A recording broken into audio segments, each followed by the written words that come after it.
SNHell, a look back at Saturday Night Live with your hosts, Matt and Keith. Brought to you by Lion's Den Audio Theater. Like and subscribe to Lion's Den Audio Theater for more Lion's Den goodness. And here are your hosts, Keith and Matt. Saturday Night Live, Season 3, Episode 1, starring Steve Martin, originally aired on September 24th, 1977. My name is Keith. Hello, did I say Season 3? Indeed, I did. It is Season 3 of Saturday Night Live, SNL. With me for the last 2 years, every time, my good buddy Matt. Hello, Matt.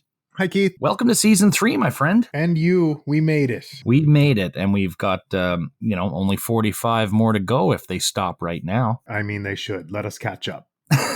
And then restart when we're there in 20-some years. And with us again, you might remember him from the Shelley Duvall episode or the Dick Cavett episode. And if you haven't joined us for either of those, he's great on both. Go back and take a listen. His name's Kevin. Hello, Kevin. Hey. How's things, my friend? Things are pretty good. Season 3. This is considered the gold standard of years by many.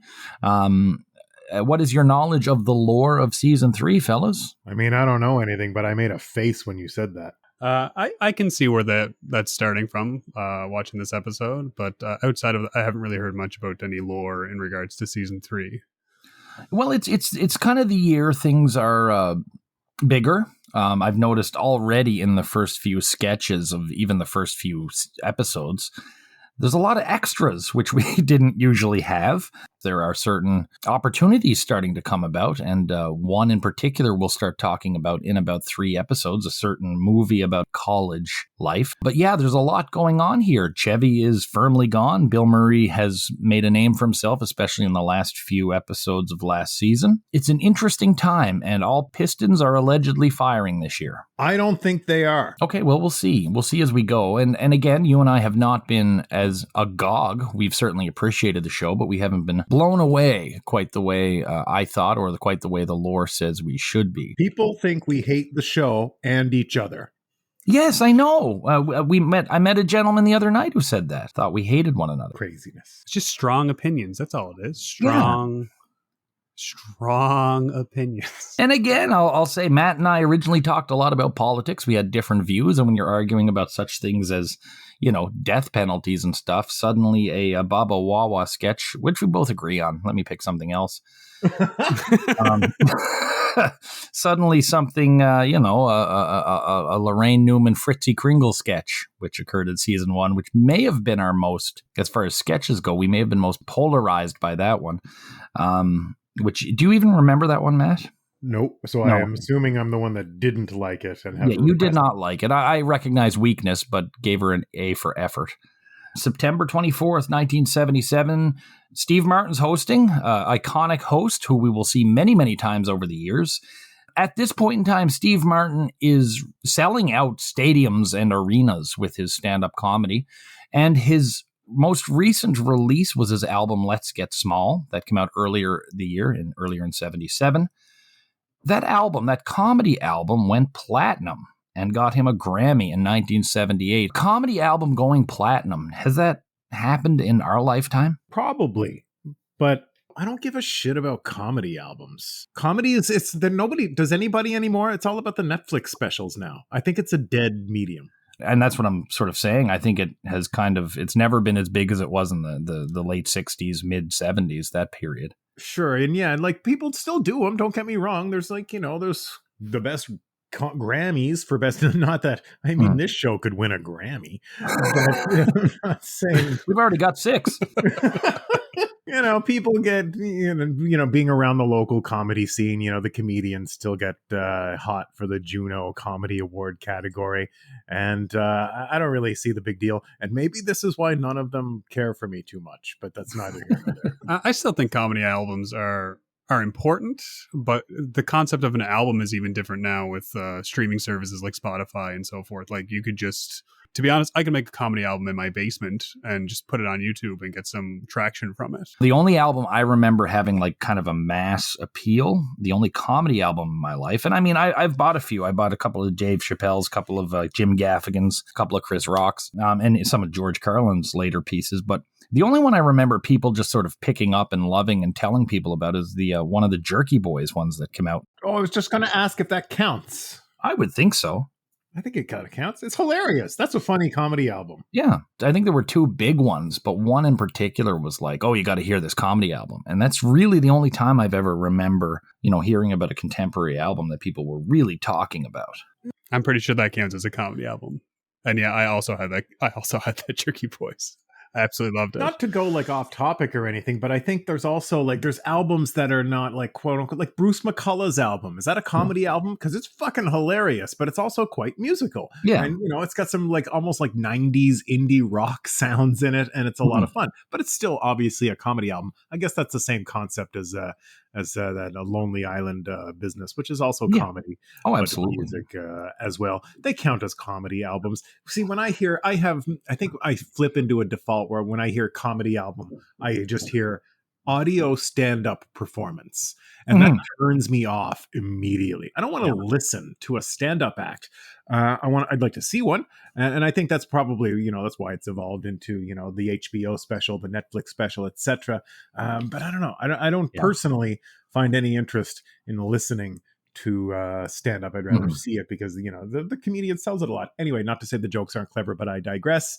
So I was initially restricting myself with the concept, but then I remembered Bruce McCullough's album, and when he sings The Doors, remember The Doors? Be a Doors fan. That's a good one. Anyway. I don't know. I don't. It's certainly not the market it once was. So what's happened over the summer? Well, cast and crew, there's not been really any significant change. Neil Levy, who was production assistant and has appeared in a number of sketches, has been hired as a writer. Al Franken and Tom Davis taken on roles as featured players.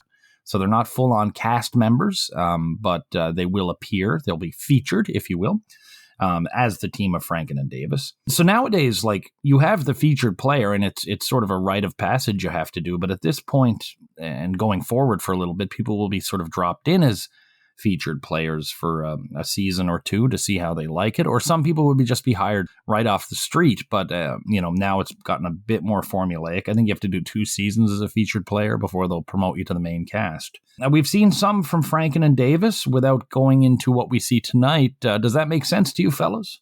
Sure. Yeah, that makes sense. So let's go into the host. Steve Martin is back. It's his 3rd hosting gig. And he mentions that he had released Getting Small. And like I said, his touring stand-up career was going through the roof. He was selling out multi-tens of thousand arenas. Highly recommend his book, Born Standing Up, which goes into quite a bit of this. So Steve Martin, happy to see him back, fellas. I love Steve Martin. I really do. Also, the book, Born Standing Up, I'm currently staring at it on my bookshelf right now. It's not my book. It's actually, I believe this belongs to one of the many guests you have on here, and his name is Mark. He's not getting it back unless he comes here to get it. I was very excited to see him as the host. Yeah, not me. And I get it. It's I have to try to contextualize myself in the time where he is selling out these big shows. He's like a rock star in comedy right now. You want the hot act for the season premiere. So I have to understand it in that regard. And I do understand it. It's good booking. But personally, I'm like, all right, this guy again, it's fine. Steve Martin's funny. I'm placated, but I'm not excited. And sadly, Steve Martin announced this past summer that his current role on Only Murders in the Building is probably going to be his last acting role. I had not heard that, nor have I seen that. My wife's a big fan of Only Murders in the Building. I've caught a little bit of it. I enjoy it, but I'm mostly watching it for Martin Short, to be honest, as much as I like Steve Martin. Oh, I love Martin Short. Yeah, I'm more of a Martin Short guy than a Steve Martin guy. Oh, well, then I would highly recommend when you get a chance to sit down and watch Only Murders in the Building. I'll bump it up the list. I'm one of the few people that will still defend Jiminy Glick. Our musical guest tonight is Jackson Browne. Matt, you weren't overly excited to hear that Jackson Browne was coming to join us tonight. I'm running on empty. He was excited, though, Kevin, to hear that you were joining. Well, he's not going to be excited to find out that I actually slightly enjoy Jackson Browne. And Ooh, great. Also, my conflict. father-in-law just recently saw him and James Taylor in concert back in May. Ooh. Was he able to tell them apart?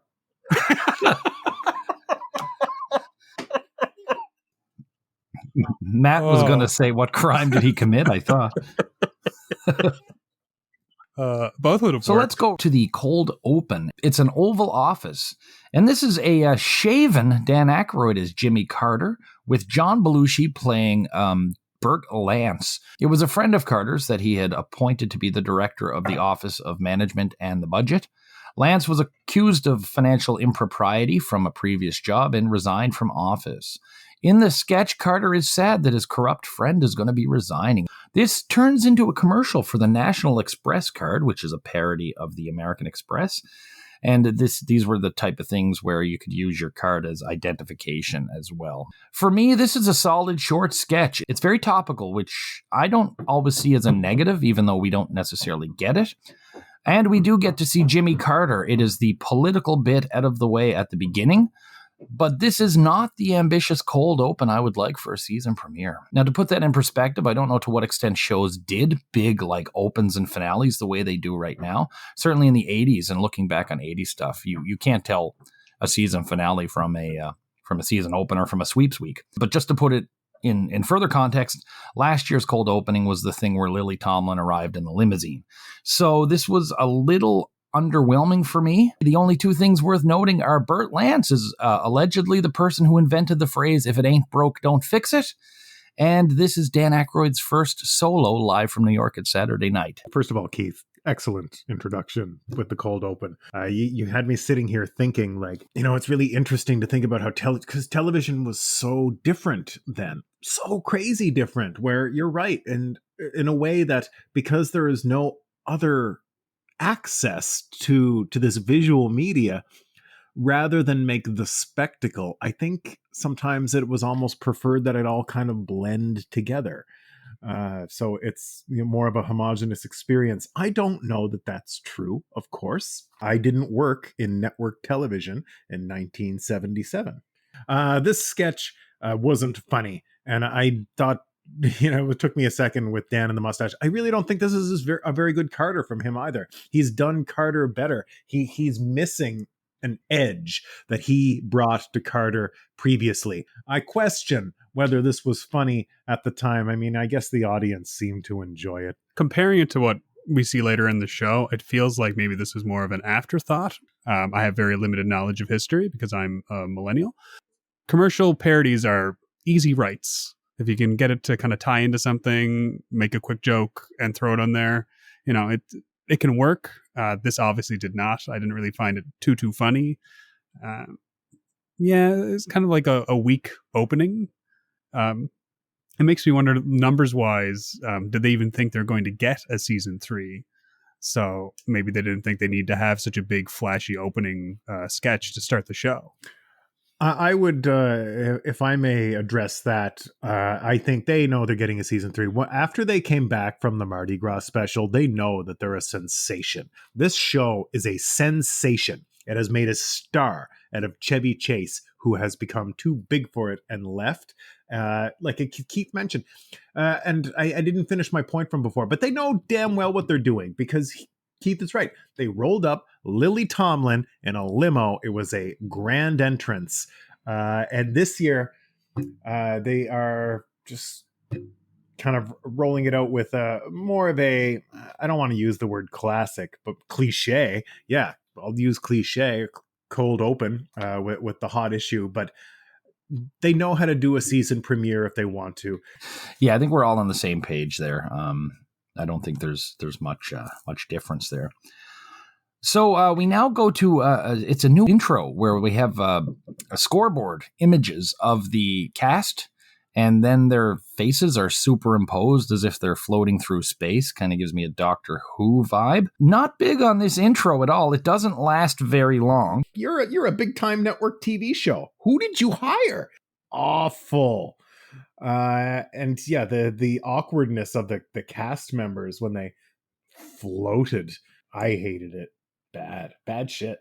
It was just weird. It'd show their name, it'd show the picture, and then it would show like this creepy ghost-like figure, like, it was like an in memoriam for the cast, like they all passed away. It was very strange. I did not like it. I mean, they're trying. They want to be they're a big deal show now. So I get that, they're out there, just despite me being flip about it, they're out there trying new things because they're a big hot network show and they want to look like a big hot network show. That's why they got all these lasers and digital lights and video effects. And, to be honest, I want to retract my comment because I do appreciate the effort. And it seems pretty obvious by the faces on the not ready for primetime players that they're like, fuck this. Yeah, and this is relatively short-lived. In the original airings, I think it went 3 episodes, but in the reruns that are available and the packages to watch, which is what I'm using, they only last this 1 episode. Really? We won't see it again even? Not this one, not this sort of Pac-Man meets Marley's ghost type thing, no. Again, when I say I appreciate the ambition, I really do. And I'm a sucker for these weird late 70s video effects. Yeah, and I didn't know, because I know you are, and I didn't know how you would land on this one, but you know what? You know what could have made it better? And I lay the blame for this, actually. I'm almost doing a 180 here. This is the fault of the not ready for primetime players. They could have sold this better. They were visibly miserable. But did they know?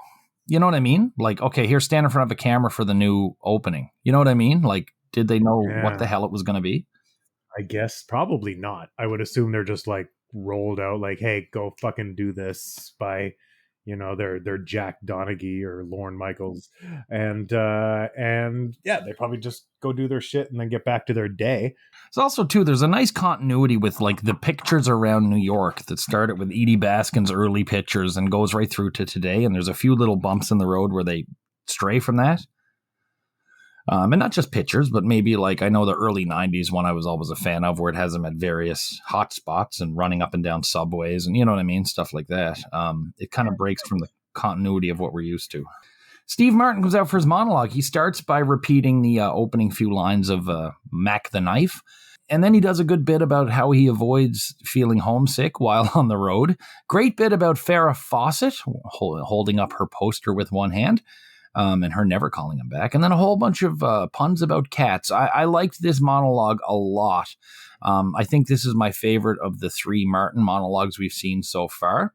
It was definitely the most Martin-esque. And it also made me sort of watch this and say, if anyone else was doing this besides Steve Martin, I'd hate it. So I enjoyed this. I enjoyed how he kind of just went from like one joke to the other, whether it hit or didn't. He just didn't care. He was just kind of going up there and having a good time with it, which is what I like from a lot of the monologues that you'd see on like even current Saturday Night Live, is when the comedian gets to come up, they get to show their comedic voice. There are few moments they get to kind of single themselves out from the rest of the cast. And then that's the kind of energy you hope they bring to the rest of the show. And it kind of gets you excited to see what they're going to be like as they kind of gel with the rest of the cast.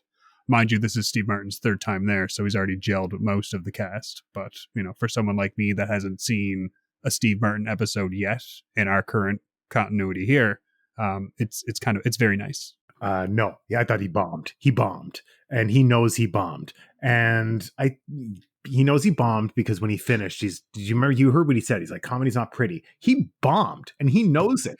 I can't believe you like that Farrah Fawcett joke. I thought that was like the laziest, stupidest shit. This is B-grade stand-up comedy that they let him get away with because he's Steve Martin. I thought this monologue sucked, and I'm shocked that you guys liked it.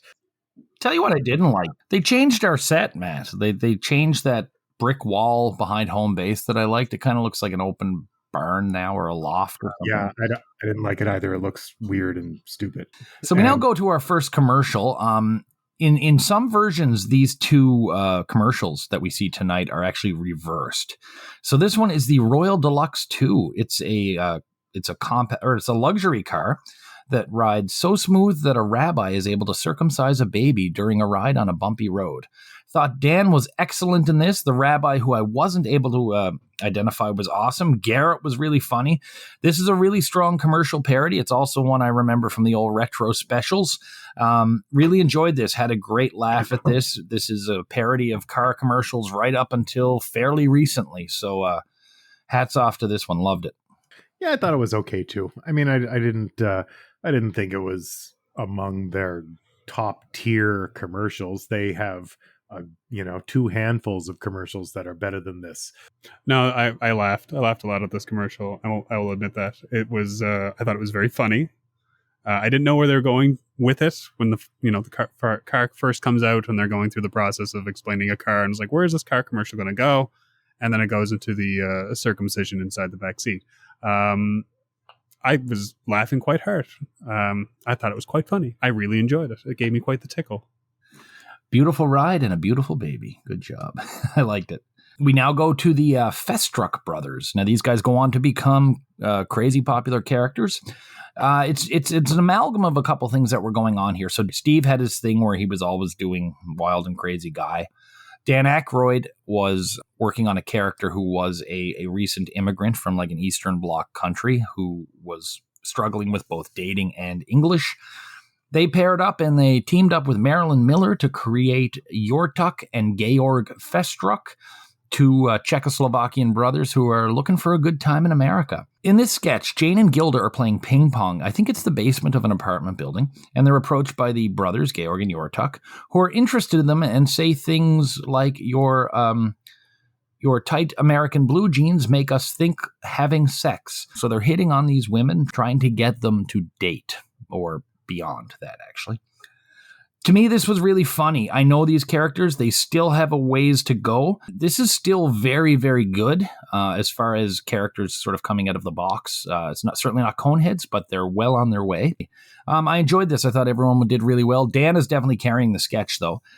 Steve is not up to what Dan is doing, but he's also doing what he does very well. Love the way they play ping pong. I liked it, but my one note for it is going to be it's too long. It went on a little bit longer than it should. Like I enjoyed, how the characters played against each other. I thought Steve Martin was kind of all over the place. It was an interesting premise. It got a couple of laughs for me, especially how they played ping pong, like the one shot. But it felt like it went on forever. Kind of middle of the road for me. I was excited when I realized what it was, but pretty rough first outing. First of all, Steve Martin, I thought you guys are a little kinder on him than me. I just did not think he was comfortable. He was not good in this sketch. He's still trying to figure out the voice, and his body language and mannerisms are wretched. And Dan is carrying the whole thing. Gilda and Jane could have been anyone. I didn't think they added anything. They might as well be Michael Myers victims in Halloween 4. We often talk about, will this air today? Are these guys so ridiculous that it could air today, or is this too threatening? No, this does not get aired today. Absolutely not. They treat women like objects. They're extremely disrespectful, and it's not funny enough to pull it off. See, I think this could slip past. I think this could definitely air today. No? Okay. I don't think so. I don't think it would. No, I don't think it would get any airtime, to be honest. Not with kind of the way television is today. Maybe late at night, like the Blue New Me times, but not. But like not on today's. You wouldn't be able to see that like prime time, even at like 10 o'clock. It just. I'm a 43-year-old white man, and I'm concerned. So this doesn't make it past these several tiers of more concerned people that are above me. We now have an audience Chiron. This person is faking it, but at least trying. Congratulations, young lady. You have the first Chiron of season 3. We now go to Jackson Browne, running on empty. So he is a former member of the Nitty Gritty Dirt Band. He was actually replaced by John McEwen, who was the person that taught Steve Martin how to play the banjo. So there is a connection here. Browne's latest album was released a year before, and it was called The Pretender. And his newest album, Running on Empty, was due for a release in December of 1977. So he sings Running on Empty tonight. It peaked at number 11. I like the song. I really like the band. It's the Section is the band. And I like Browne's voice. I don't see anything unique here. I know the song. I like the song, and it was a solid job. But of course it was. It was his song that he always does, probably everywhere at that point in time. it's a good song. He's not a bad musician. It's nice to see a band that I know playing on one of these episodes of old Saturday Night Live. But at the same time, I don't think it kind of gels well with what we're watching here either. It's still not something you'd want to have playing, accompanying an ensemble comedy show. It just seems like I'm watching, a VH1 in studio. We're going to have a very kind and lazy interview with them shortly afterwards. Not we're going to go to a sketch about God only knows what. So it's just, I don't know. It's I don't want to use the word muted, but that's all I can think about when I look at it.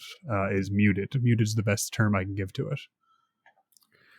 This man has the worst haircut I've seen possibly ever. Jackson Browne is the kind of artist that MTV is about to come and destroy, and it cannot come soon enough. Christopher Cross, look out. Running on Empty is the kind of song that I want to hear when I'm like 24 and I'm smoking a joint with my buddy in the parking lot of a supermarket, and we're listening to nostalgic rock radio, and Running on Empty comes on and we groove on it, but I don't go home and listen to it. So from this, we're going to something else that I think might be a little controversial, or at least negative. We're going to go to Weekend Update. And so we get a long shot of a new set. It's a big blue screen, basically, Weekend Update set. And instead of having just a lone anchor, there's now a team who are standing around the desk. So Jane is still anchoring, but she's co-anchoring with Dan Aykroyd now. What's up here? So it's been hard to find out why Aykroyd was added to Weekend Update. Some have said that people never really took to Jane, as she was the second after Chevy. I believe that's probably part of it. A lot of changes to this format, a few good jokes, a lot of really awkward bits. Belushi was my favorite, buying drugs from children in Mexico.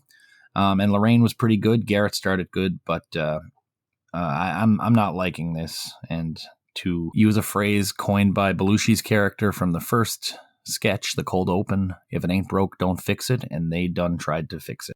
Yeah, I don't know why they added a whole team. I guess they wanted to try and be like, because this is around the time where you'd have like news teams that were kind of getting larger. I recently just watched a whole thing about how action news became such a huge thing, like in the late 70s, early 80s into the 90s, because they're reporting on crimes. The thing I liked about even newer Weekend Update as we go further on in different seasons is it's normally just, one individual who has a really good high class personality. And I thought Jane Curtin was fantastic for that. Why they added Dan Aykroyd, I don't know. He seems kind of like he doesn't want to be there. Lorraine's bit I thought was quite funny. I enjoyed it a little bit.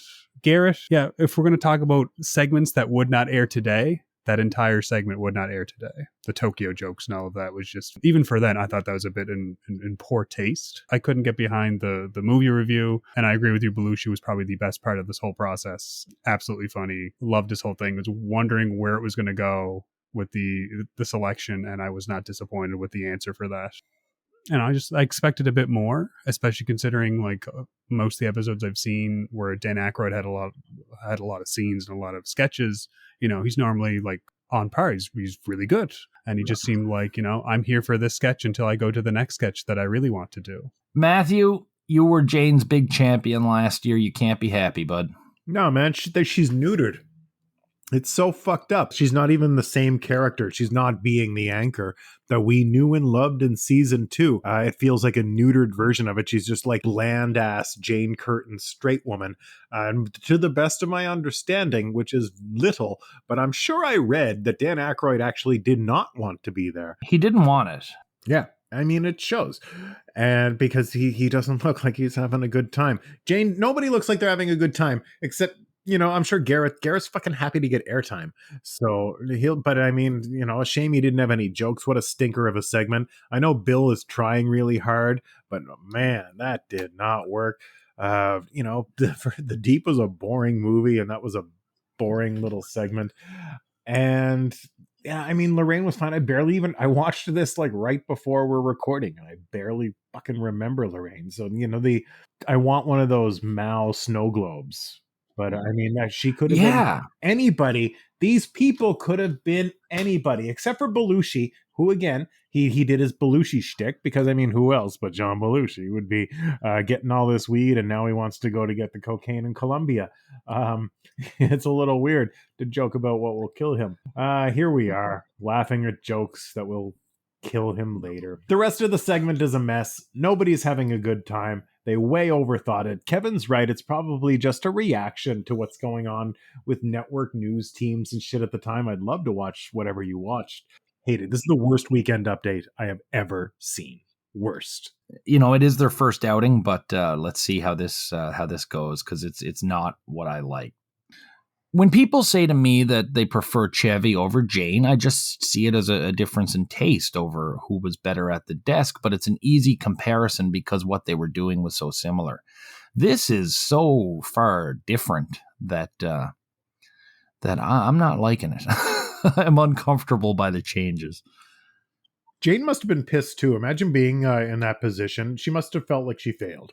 I don't know. Part of me thinks Jane too was just like, well, I know I still have update. I got something on the show, you know? I mean, I guess that's a good point. She is still a co-anchor. But I mean, she just had so much, like her personality was removed. They removed her personality. She could have been anybody here.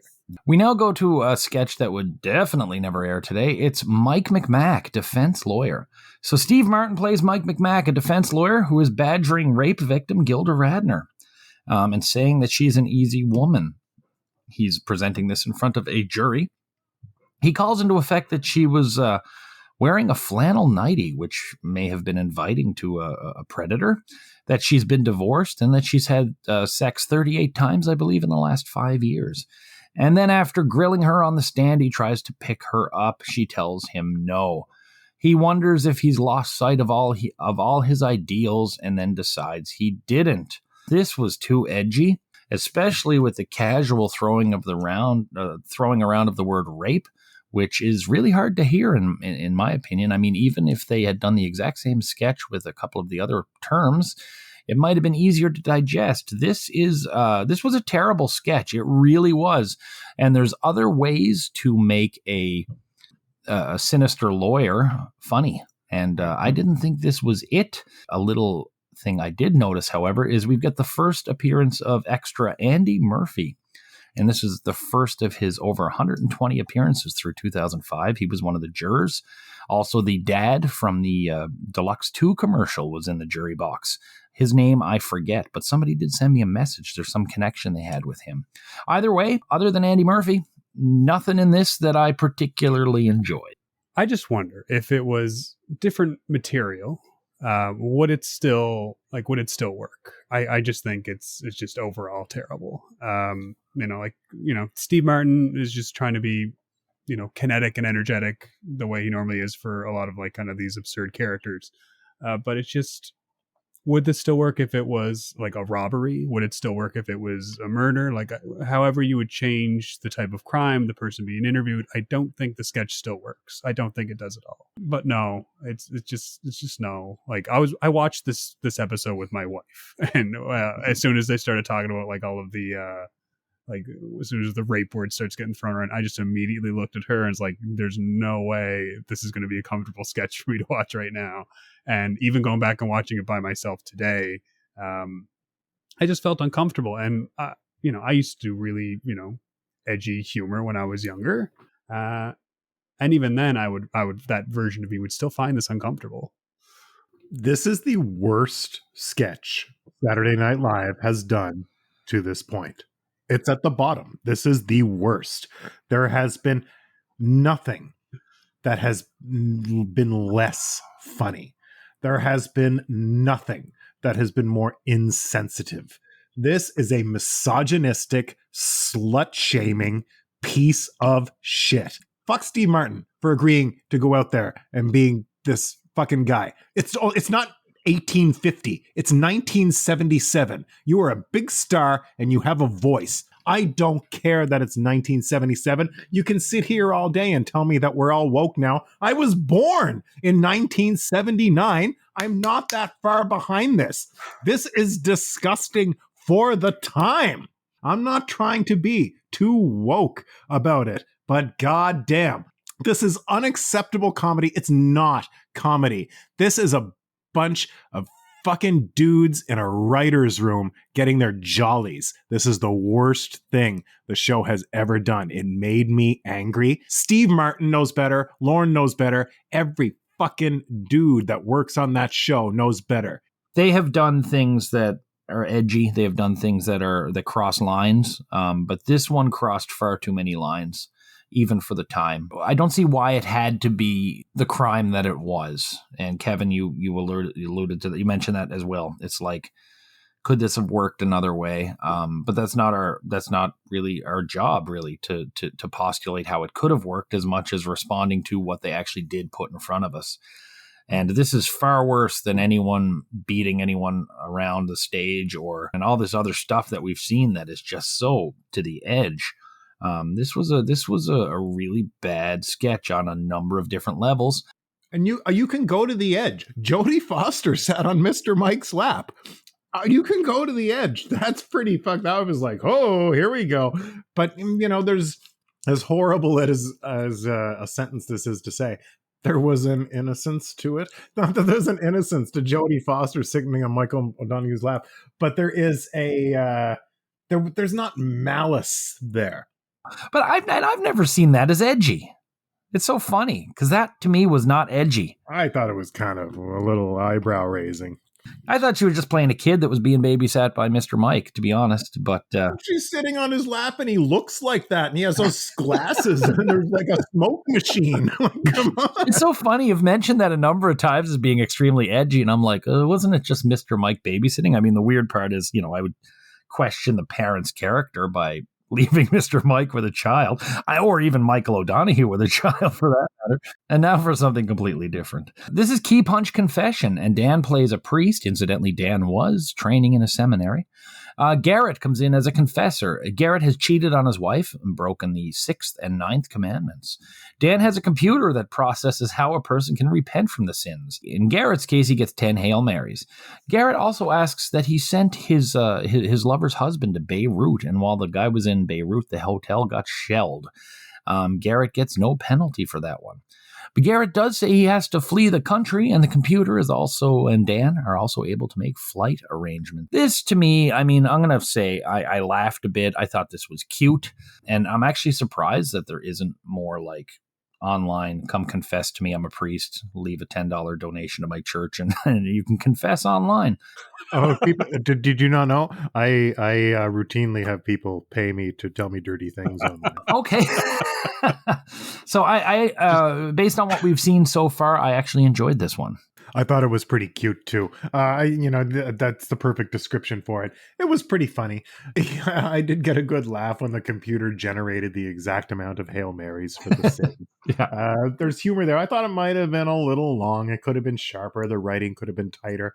But, coulda, shoulda, woulda. That's not why we're here. This is what they showed us. What they showed us was a sketch that I thought was slightly bloated. Dan doesn't seem very interested in his business this episode. I don't know if it's just me. You picking this up? Is Dan tuned out a little bit? No, I thought he was all in for this one. Okay. Maybe it might have been him like thinking this could have been my life had I not. Oh, maybe. No. Yeah. When I was in the 4th grade, the teacher went around the class and said, "What do you want to be when you grow up?" And when she got to me, I said, "A priest." And everybody laughed at me. And I looked at them like all agog. I went to a Holy Cross school. It's a fucking Catholic school. And I was like, "What are you guys laughing at? You're going to need a priest, aren't you? Like, who's going to replace Father Jake over there when he's dead? It's going to be me." It's competent. I wouldn't say cute. I would say more competent myself, only because I don't want to say cute. It's not a word I use.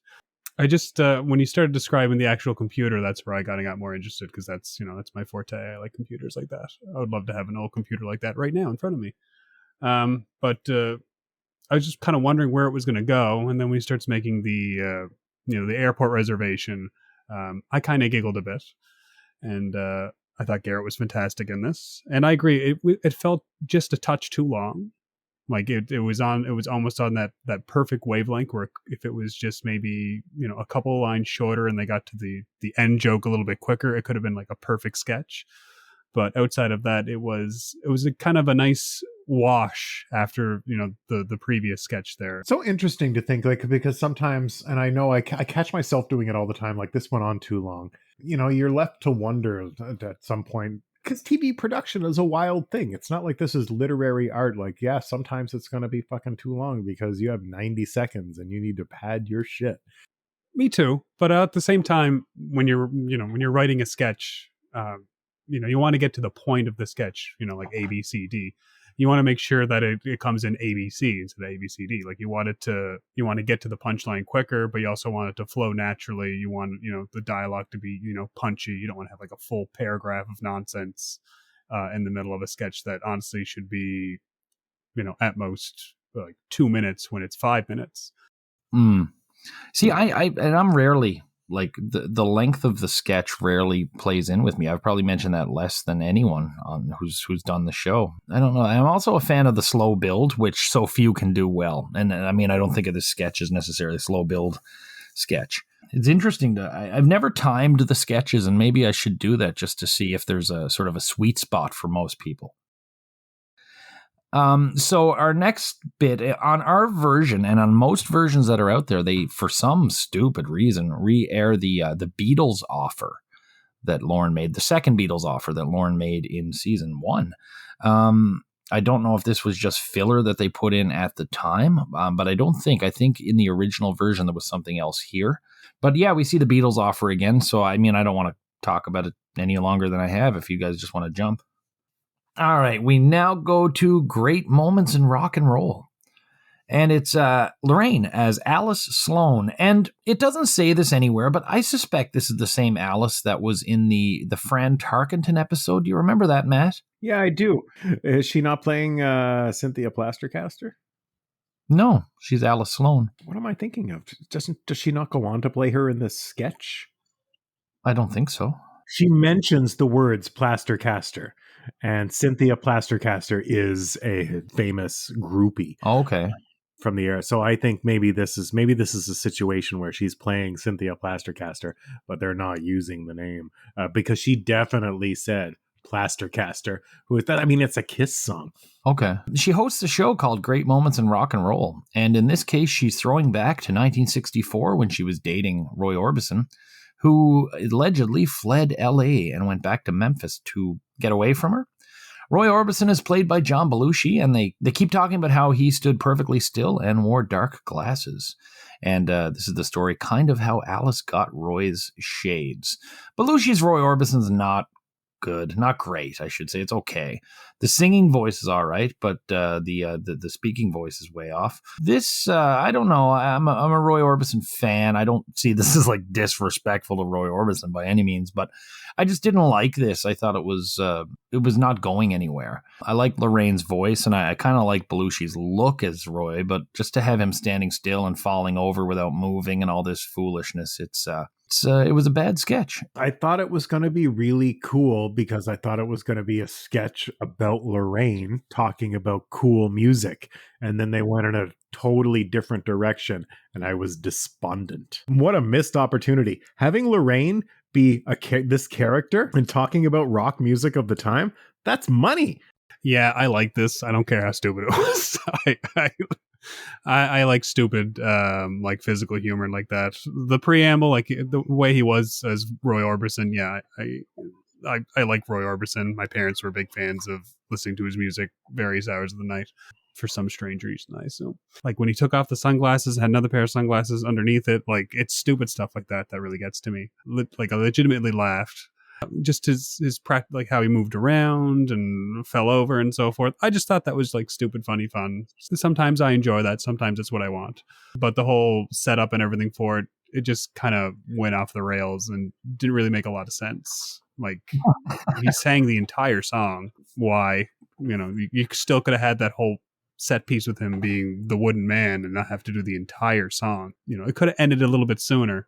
Yeah. But, it was a waste of Laraine entirely because, they could have brought her back to kind of, wistfully dream about how that meeting was whatever it was and kind of add something better to the end of it as a punchline. But it is what it is. She really got lost, didn't she? Like she became incidental very quickly. And the way it opened where, she's talking about, I need to talk about this before the lewds kick in. I thought that was hilarious. And I was like, okay, this is going to be a great sketch. And then that happened. And I'm like, you could have kept the John Belushi part a little bit smaller and then went back to her doing something else. It could work. Again, we're not talking about how it could have worked. We're talking about how it worked right now. And again, it was funny, stupid laughs, which is sometimes that's what you want. But again, I laughed in that other sketch, but I was uncomfortable with it, the courtroom sketch, and that's why I laughed. So maybe that's just a defense mechanism I deal with for uncomfortable situations. Who's to say? We now go to the Franken and Davis show. So Franken and Davis come out and do their standard bit in front of the curtain that they usually do. They talk about their comedy team a bit. They bring up Jane as herself, say she's playing Anita Bryant in tonight's sketch. So this is kind of an official intro for a sketch. Jane says she's a fan of Bryant, and they were once lovers. Anita Bryant is hosting the 1978 Mr. America pageant, or Mr. U.S.A. pageant. I forget what it's called. Davis and Franken come out in red briefs. Davis is Mr. California. Franken is Mr. Arkansas. Both look absolutely ridiculous, but in a great way. They do the swimsuit section, and then they go on to do a talent section, which involves Al Franken elbowing a football tackling dummy to the tune of High Hopes. And then Davis, in a black leotard, dances in some sort of ballet manner to some woodwind music. They then do an intelligence bit where Bryant asks Franken, mentions Franken's brother was injured. He's shocked. She realizes she mixed him up. They're asked some questions, which they answer very quickly. And then Steve Martin comes out as the current reign for his final walk as the title holder. So that's basically the sketch. It is long, but after 2 years of pretty much shitting on these guys for their on-air stuff, though I've loved a lot of their writing, I really liked this. I laughed through the whole friggin' thing. It was ridiculous as hell from start to end. Franken and Davis were all in. They had me laughing my head off. I know we see this male pageant thing over and over again in different things, but this one really hit just the ridiculousness of it hit me hard. As a first sketch from Franken and Davis as featured players, they excelled what I expected. I thoroughly enjoyed this. Super fun concept. Amazing title card. Great chemistry, obviously, between them. And, I'd say it about anybody else, so I'll say it about him. Al Franken's got a tight little body. Good for him. Little hottie. He was great at it. And David, the ballet part, oh my God, that was almost like too on the nose good. I think I just enjoyed it. You know what I mean? I just enjoyed it.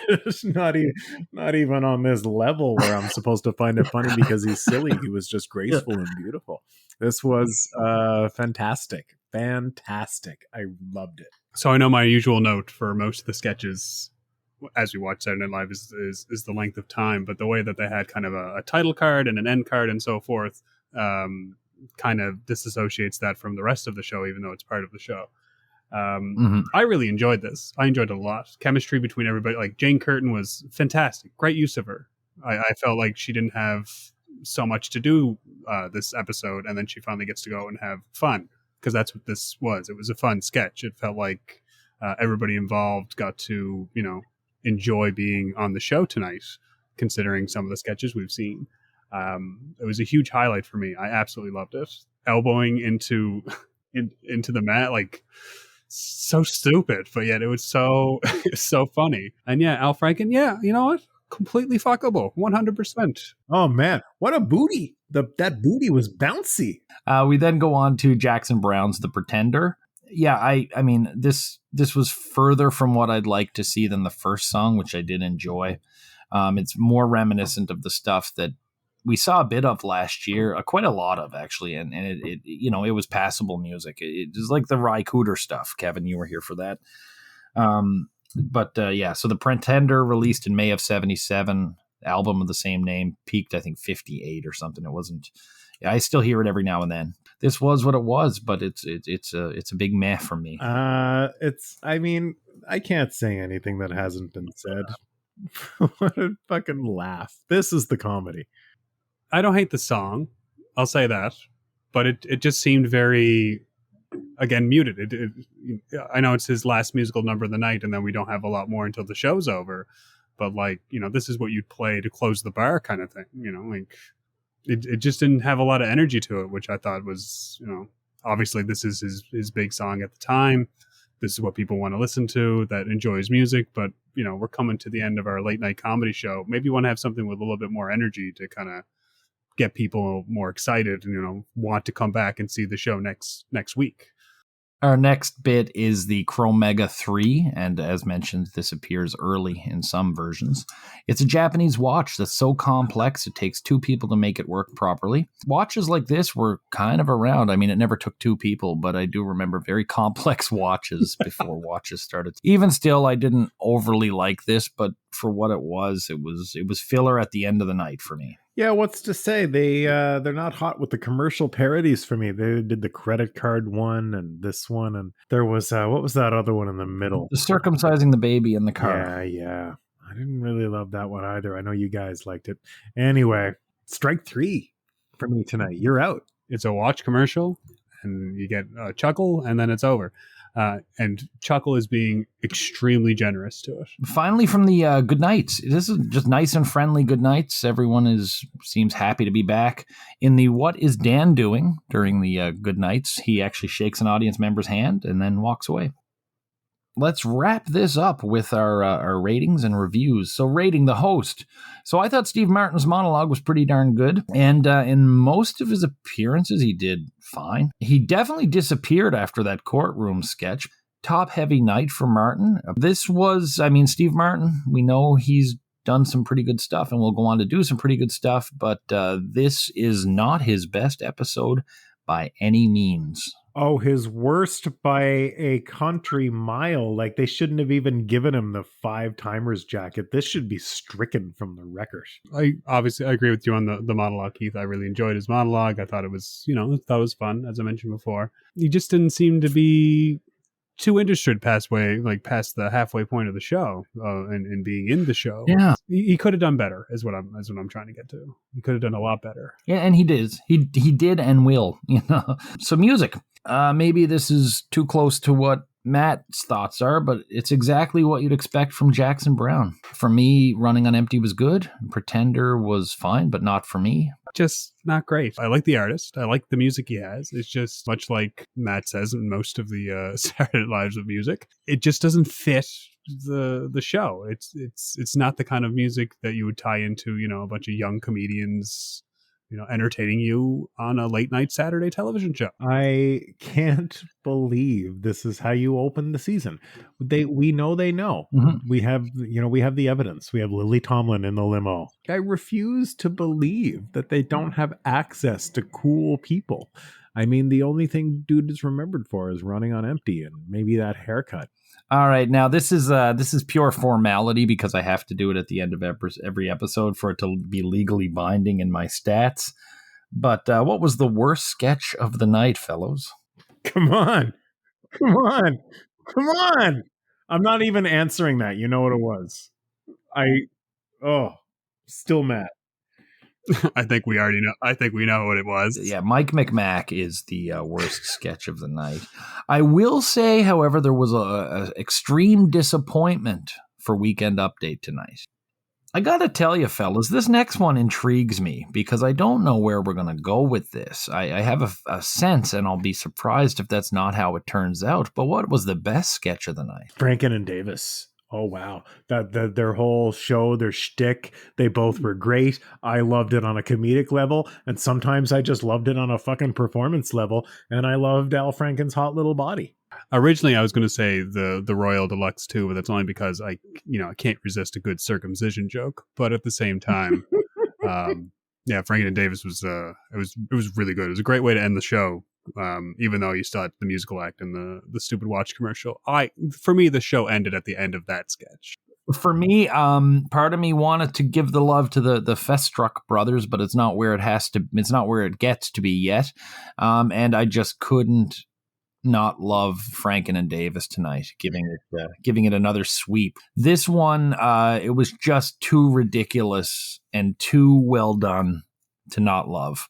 To be honest with you, it was really nice in a way, knowing that Franken and Davis joined as two young writers, and so they're 2 seasons in. They've proven themselves. They're kind of part of the cast now. They were the stars of this sketch, and your Aykroyds and Bill Murrays were extras who didn't even speak, who held Franken's football thing as he punched it. So it's kind of nice to see that sort of evolution in the show already and being done well. So who's your star of the night, fellas? It's got to be Dan, because he's the only one that made me laugh, and even for him, I thought it was a weak night. But I liked him in the confessional, and he was, the Carter is fine. I mean, it was just fine. But like I said, it lacked a weird malevolence that I saw from it in season 2. I don't wonder if that was a choice or he's just having an off week. I guess I'll just stay tuned. For me, it was between Dan Aykroyd and Belushi. Only because I kind of liked what he was the saving grace for that not great Weekend Update, and I just kind of like his character actions, but he wasn't in a lot of the show to kind of give it to him. So I'm going to say Dan Aykroyd as well. I enjoyed the confessional sketch. The Royal Deluxe 2 sketch was also fantastic. Anything he was in, he had a lot of energy into it, even though he kind of was mostly walking through parts of the show, but you can tell when he found a part that he enjoyed, he kind of went all into it. Everyone had bits, and honestly, nobody really nailed it tonight. Dan was close, but he also had stuff that really didn't work. Who made me laugh the most based on what they did? And it comes down to Franken or Davis. And I just got to give a little extra nod to Al Franken. He was extra funny, extra ridiculous. The look on his face, he had the teethy smile by a hair, I suppose. I went with Franken over Davis, so I'm giving mine to Al Franken. Dude, can I change my answer? So help me, if I saw this show independently of any other Saturday Night Live show, the only thing I would follow up on is Franken and Davis, because first of all, it's funny to see Franken do such a weird character too. This is something unlike him, and he's not a great actor, but he's a fine comedic actor. He pulls off the voice. He would have imagined him doing that in a cartoon, like a Family Guy or something. He would have killed it. Yes, and he could still kill it. They did him dirty politically. I digress. Al Franken is my choice over Dan Aykroyd for star of this show. So we have two for Franken, one for Aykroyd. So considering programming or not, there's two ways to look at a season premiere. On one hand, they've had 3 months off, and you think they'd be thinking about it and writing in their notebooks and maybe even working on little bits that they could do in September. The other way is they've earned their break and they're on it. And they need a few weeks to get back into the swing of it. This was definitely one of the latter. Nobody really seemed to be into this the way they have been up to this point.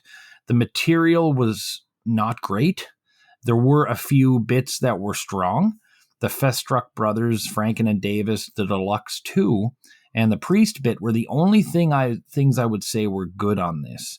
I did not like Weekend Update. Hated the new set. That really stuck with me the whole time. I missed that brick thing, and I'm going to miss that forever. I still miss that today. Orbison was not good. The Crow Mega 3 was not great. The Cold Open was a non-issue, and Mike McMack was the most hideous thing I've seen on the show to date. The host was good at the beginning and then completely absent. The music was a non-entity to me. I'm going with slightly below average on this one. I was disappointed in it, and as we've talked about it, I've gotten a little more disappointed. I'm going with a 6 out of 10 for this one, which is not bottom of the barrel for me, but far less than a season premiere hosted by Steve Martin should be. This episode sucks. The Cold Open sucked. Steve Martin sucked in it. Jackson Browne sucks.